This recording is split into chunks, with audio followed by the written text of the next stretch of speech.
بسم اللہ الرحمن الرحیم الحمد للہ والصلاة علی اہلہا۔ سوشل میڈیا پر رائج روایات کی تحقیق سلسلہ نمبر 1۔ عید کے موقع پر بہت سی بے بنیاد روایات چلائی جاتی ہیں، ان میں سے کچھ یہ ہیں۔ ایک روایت حضرت انس رضی اللہ تعالی عنہ کے حوالے سے چلائی جاتی ہے کہ نبی کریم صلی اللہ علیہ وسلم نے ارشاد فرمایا، جس شخص نے عید الفطر اور عید الاضحیٰ کے دن عید کی نماز سے پہلے 400 مرتبہ یہ کلمہ پڑھا،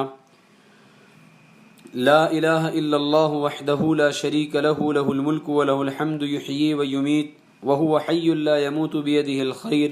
وہو علی کل شیء قدیر،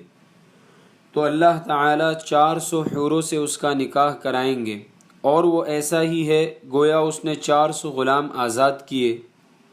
اور اللہ تعالیٰ اس کے لیے فرشتوں کو متعین کر دیں گے جو قیامت تک اس کے لیے محلات تعمیر کریں گے اور درخت لگائیں گے۔ محترم سامعین، یہ روایت ثابت نہیں ہے۔ ایک دوسری روایت وہ بھی حضرت انس رضی اللہ تعالیٰ عنہ ہی کے حوالے سے بیان کی جاتی ہے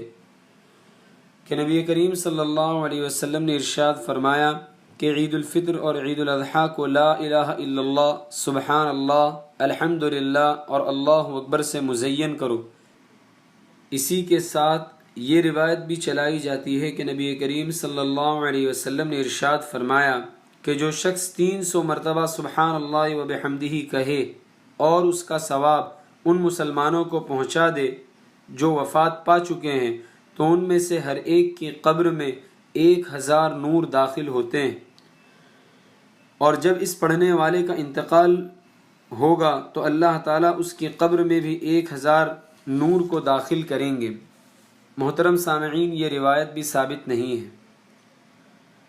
ایک روایت یہ چلائی جاتی ہے کہ عید کی صبح فجر کی نماز کے بعد جو شخص 100 مرتبہ استغفار کرے تو اس کے نام اعمال میں کوئی گناہ باقی نہیں رہتا، اور قیامت کے دن بھی وہ اللہ کے عذاب سے محفوظ رہے گا۔ محترم سامعین، یہ روایت من گھڑت ہے۔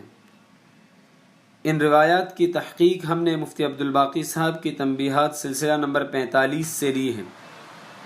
ان میں سے کوئی روایت بھی ثابت نہیں، لہٰذا ہمیں چاہیے کہ ہم خود بھی ان روایات سے بچیں اور اس وائس کلپ کو زیادہ سے زیادہ شیئر کر کے دوسروں کو بھی اس وعید میں داخل ہونے سے بچائیں جس میں رسول اللہ صلی اللہ علیہ وسلم نے ارشاد فرمایا، جس نے مجھ پر عمداً جھوٹ بولا وہ اپنا ٹھکانہ جہنم میں بنا لے۔